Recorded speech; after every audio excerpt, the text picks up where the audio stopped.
2 Samuel pasal 17, nasihat Ahitofel digagalkan oleh nasihat Husai. Berkatalah Ahitofel kepada Absalom, izinkanlah aku memilih 12.000 orang. Aku akan bersiap dan mengejar Daud pada malam ini juga. Aku akan mendatangi dia selagi dia lesu dan lemah semangatnya, dan mengejutkan dia. Seluruh rakyat yang ada bersama-sama dengan dia akan melarikan diri, maka aku dapat menewaskan raja sendiri. Demikianlah aku akan membawa pulang seluruh rakyat itu kepadamu seperti seorang mempelai perempuan kembali kepada suaminya. Jadi, engkau mencari nyawa satu orang saja, sedang seluruh rakyat tetap selamat. Perkataan ini disetujui oleh Absalom dan oleh semua tua-tua Israel. Tetapi berkatalah Absalom, panggillah juga Husai, orang Arki itu, supaya kita mendengar apa yang hendak dikatakannya. Ketika Husai datang kepada Absalom, berkatalah Absalom kepadanya demikian, beginilah perkataan yang dikatakan Ahitofel. Apakah kita turut nasihatnya? Jika tidak, katakanlah. Lalu berkatalah Husai kepada Absalom, nasihat yang diberikan Ahitofel kali ini tidak baik. Kata Husai pula, engkau tahu bahwa ayahmu dan orang-orangnya adalah pahlawan dan bahwa mereka sakit hati seperti beruang yang kehilangan anak di padang. Lagi pula ayahmu adalah seorang prajurit sejati, ia tidak akan membiarkan rakyat tidur. Tentulah ia sekarang bersembunyi dalam salah satu lubang atau di salah satu tempat. Apabila pada penyerangan pertama beberapa orang tewas dan ada orang mendengar hal itu, maka orang akan berkata, rakyat yang telah mengikuti Absalom sudah menderita kekalahan. Maka seorang gagah perkasa sekalipun yang hatinya seperti hati singa akan tawar hati sama sekali. Sebab seluruh Israel tahu bahwa ayahmu itu seorang pahlawan dan orang-orang yang bersama-sama dia adalah orang gagah perkasa. Sebab itu kunasihatkan, suruhlah seluruh Israel dari Dan sampai Beersheba berkumpul kepadamu seperti pasir di tepi laut banyaknya, dan kau sendiri juga harus turut bertempur. Apabila kita mendatangi dia di salah satu tempat di mana ia terdapat, maka kita akan menyergapnya seperti embun jatuh ke bumi, sehingga tidak ada yang lolos, baik dia maupun orang-orang yang menyertai dia. Dan jika ia mengundurkan diri ke suatu kota, maka seluruh Israel akan mengikat kota itu dengan tali, dan kita akan menyeretnya sampai ke sungai, hingga batu kecil pun tidak terdapat lagi di sana. Lalu berkatalah Absalom dan setiap orang Israel, nasihat Husai orang Arki itu lebih baik daripada nasihat Ahitofel. Sebab Tuhan telah memutuskan bahwa nasihat Ahitofel itu yang baik itu digagalkan dengan maksud supaya Tuhan mendatangkan celaka kepada Absalom. Ayat 15, Daud ke Mahanaim. Sesudah itu berkatalah Husai kepada Zadok dan kepada Abiatab, imam-imam itu, ini dan itu dinasihatkan Ahitofel kepada Absalom dan kepada para tua-tua Israel, tetapi ini dan itu kunasihatkan. Oleh sebab itu, suruhlah dengan segala memberitahukan kepada Daud demikian, pada malam ini janganlah bermalam di tempat-tempat penyeberangan ke padang gurun, tetapi menyeberanglah dengan segera supaya raja dan seluruh rakyat yang bersama-sama dengan dia itu ditelan habis. Yonatan dan Ahimaas menunggu di En-Rogel, dan setiap kali ada seorang budak perempuan yang datang membawa kabar pada mereka, dan mereka pun langsung memberitahu Raja Daud, sebab mereka tidak boleh dilihat memasuki kota.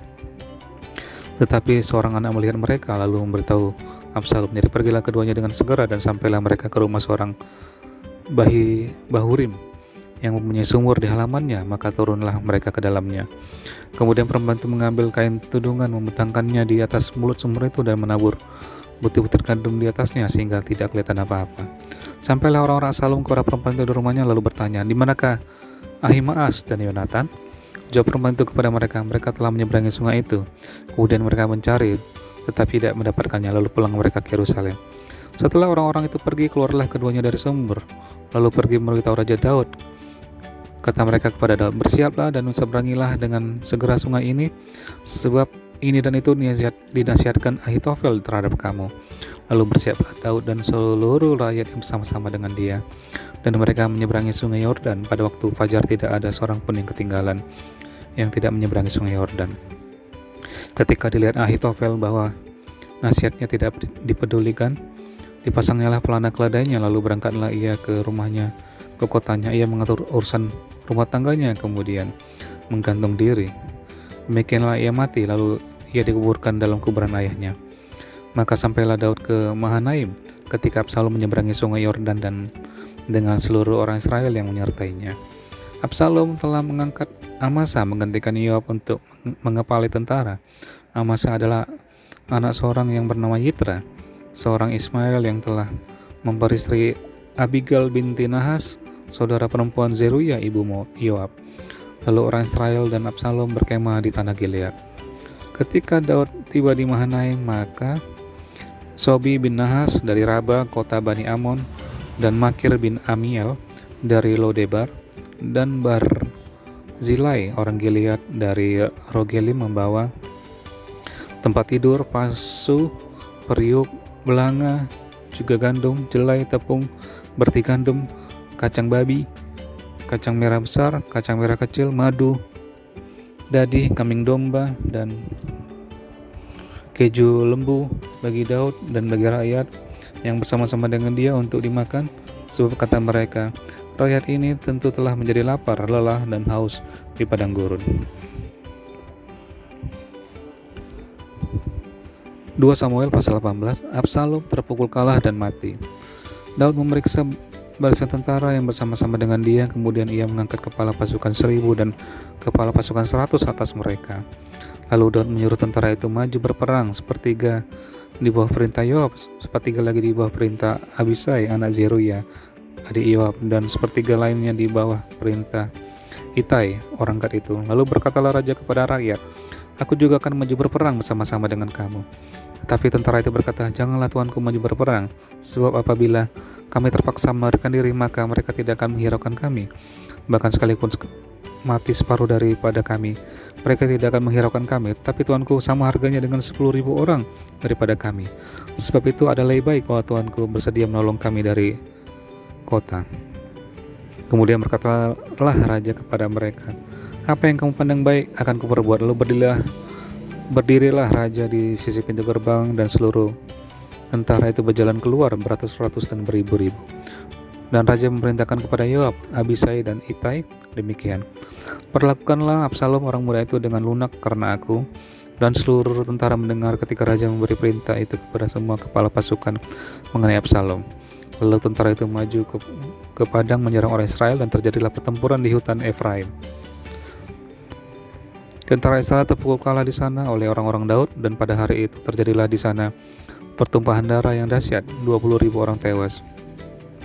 Kemudian pertempuran meluas dari sana meliputi seluruh daerah itu, dan hutan itu memakan lebih banyak orang di antara tentara daripada yang dimakan pedang pada hari itu. Kebetulan Absalom bertemu dengan orang-orang Daud, adapun Absalom menunggangi Bagal. Ketika Bagal itu lewat di bawah jalinan dahan-dahan pohon tarbantin yang besar, tersangkutlah kepalanya kepada pohon tarbantin itu, sehingga ia tergantung antara langit dan bumi, sedang Bagal yang dikendarainya berlari terus. Seseorang melihatnya lalu memberitahu Yoab, katanya, aku melihat Absalom tergantung pada pohon tarbantin. Lalu Yoab berkata kepada orang yang memberitahu kepadanya itu, apa? Jika engkau melihatnya, mengapa engkau tidak membanting dia ke tanah di tempat itu juga? Maka selainnya aku memberi engkau 10 cikal perak dan 1 ikat pinggang. Tetapi orang itu berkata kepada Yoab, sekalipun aku mendapat 1000 cikal perak di telapak tanganku, takkan aku menjamah anak raja itu, sebab di depan telinga kamilah raja memberi perintah kepadamu dan kepada Abisai dan kepada Itai, katanya, lindungilah Absalom orang muda itu karena aku. Sebaliknya aku akan mencabut nyawanya dengan khianat. Tidak ada suatu pun yang tinggal tersembunyi kepada raja, maka engkau akan menjauhkan diri. Tetapi Yoab berkata, aku tidak mau membuang-buang waktu dengan kau seperti ini. Lalu diambilnyalah 3 lembing dalam tangannya dan ditikamkannya ke dada Absalom, sedang ia masih hidup di tengah-tengah dahan pohon tarbantin itu. Kemudian 10 bujang pembawa senjata Yoab mengelilingi Absalom, lalu memukul dan membunuh dia. Sesudah itu Yoab meniup sangkakala sehingga tentara berhenti mengejar orang Israel, sebab Yoab mau menahan tentaranya itu. Lalu mereka mengambil mayat Absalom dan melemparkannya ke dalam lubang yang besar di hutan itu. Kemudian mereka mendirikan di atasnya timbunan batu yang sangat besar, dan seluruh orang Israel melarikan diri masing-masing ke kemahnya. Pada sewaktu hidupnya, Absalom telah mendirikan bagi dirinya sendiri tugu yang sekarang ada di lembah raja, sebab katanya, aku tidak ada anak laki-laki untuk melanjutkan ingatan kepada namaku. Dan ia telah menamai tugu itu menurut namanya sendiri, Sebab itu sampai hari ini tugu itu namanya orang Tugu Peringatan Absalom. Ayat 19, kabar kematian Absalom disampaikan kepada Daud. Kemudian berkatalah Ahimaas binti Zadok, biarlah aku berlari menyampaikan kabar yang baik itu kepada raja, bahwa Tuhan telah memberi keadilan kepadanya dengan melepaskan dia dari tangan musuhnya. Tetapi berkatalah Yoab kepadanya, pada hari ini bukan engkau yang menjadi pembawa kabar, pada hari lain boleh engkau yang menyampaikan kabar. Tetapi pada hari ini engkau tidak akan menyampaikan kabar karena anak raja sudah mati. Lalu berkatalah Yoab kepada seorang Etiopia, pergilah beritahukanlah kepada raja apa yang kau lihat. Orang Etiopia itu sujud menyembah kepada Yoab lalu berlari pergi. Tetapi berkatalah sekali lagi Ahimaas bin Zadok kepada Yoab, apapun yang terjadi izinkanlah aku juga berlari pergi menyusul orang Etiopia itu. Tetapi kata Yoab, mengapa juga engkau mau berlari pergi anakku? Apakah engkau membawa kabar yang menguntungkanmu? Jawabnya, apapun terjadi aku mau berlari pergi. Lalu berkatalah Yoab kepadanya, kalau demikian larilah. Maka berlarilah Ahimaas mengambil jalan dari lembah Yordan sehingga ia mendahului orang Etiopia itu. Adapun Daud duduk di antara kedua pintu gerbang, sedang penjaga naik ke suatu pintu gerbang itu di atas tembok. Ketika ia melayangkan pandangnya, dilihatnya lah orang datang berlari seorang diri saja. Berserulah penjaga memberitahu raja. Lalu raja berkata, jika ia seorang diri, maka kabar yang baiklah disampaikannya. Sementara orang itu mendekat, penjaga itu melihat seorang lain datang berlari. Lalu penjaga itu menyuruhkan kepada penunggu pintu gerbang, katanya, lihat, ada lagi orang datang berlari seorang diri. Berkatalah raja, itu pun pembawa kabar baik. Sudah itu berkatalah penjaga, aku lihat cara berlari orang yang pertama itu seperti cara berlari Ahimaas bin Zadok. Berkata raja, orang itu orang baik, ia datang membawa kabar yang baik.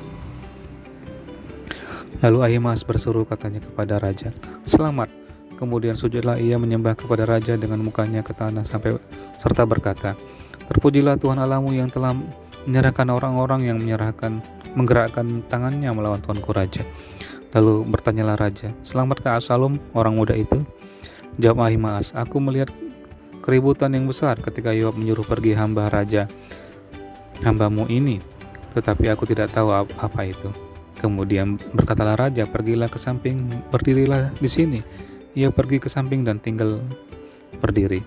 Maka datanglah orang Etiopia itu, kata orang Etiopia itu, tuanku raja mendapat kabar yang baik, sebab Tuhan telah memberi keadilan kepadamu pada hari ini, dengan melepaskan tuanku dari tangan semua orang yang bangkit menentang tuanku. Tetapi bertanyalah raja kepada orang Etiopia itu, selamatkah Absalom orang muda itu? Jawab orang Etiopia itu, biarlah seperti orang muda itu musuh tuanku raja dan semua orang yang bangkit menentang tuanku untuk berbuat jahat. Ayat 33, kesedihan Daud. Maka terkejutlah raja dan dengan sedih ia naik ke anjung pintu gerbang lalu menangis. Dan beginilah perkataannya sambil berjalan, anakku Absalom, anakku Absalom, kalau aku mati menggantikan engkau Absalom, anakku.